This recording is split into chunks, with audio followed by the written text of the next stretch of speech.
Some strong storms across portions of the Dakotas today. You're going to have that possibility for some gusty winds and some large hail, but then also through Texas into portions of Oklahoma, you've got that chance for some strong storms. In terms of temperatures, a lot of us are going to be near average today. However, as we look toward portions of the lower Great Lakes, New England, you're going to be above average. We are going to see that heat sticking around across the desert Southwest as well. So you're still just absolutely baking out there as we move through our first day of summer.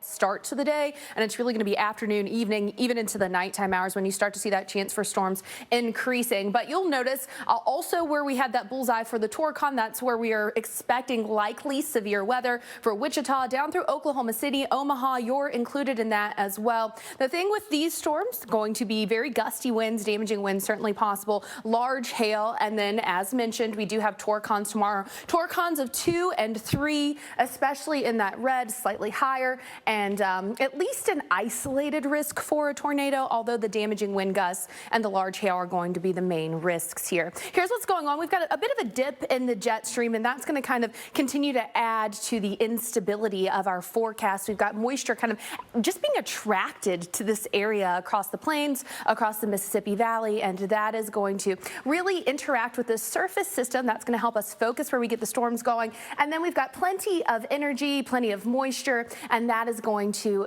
enable those storms to get going. So you can see it here as we move through your Sunday, those storms blasting through Oklahoma, making their way into Little Rock. Little Rock, you'll have a bit of a stormy afternoon at times on Sunday, but this is what we need to watch. This pocket of storms that begins developing there in portions of western Kansas and kind of blasts its way to the southeast as we head through your Sunday. That's where we expect to see some of the strongest storms. A quick look at the rainfall that we could see, generally about an inch, but certainly some pockets of 1 to 2 inches across Iowa and down into portions of Oklahoma. So something we have to watch. Certainly something that we'll be seeing out of these storms, Paul, that will be lightning. People out walking and hanging out, and your weather's really not terrible right now. However, we do have that chance for storms specifically bubbling up as we head through your afternoon. So right now we've still got this influx of moisture coming off the Atlantic. You can see we've got some of those storms bubbling up across southeastern portions of Virginia.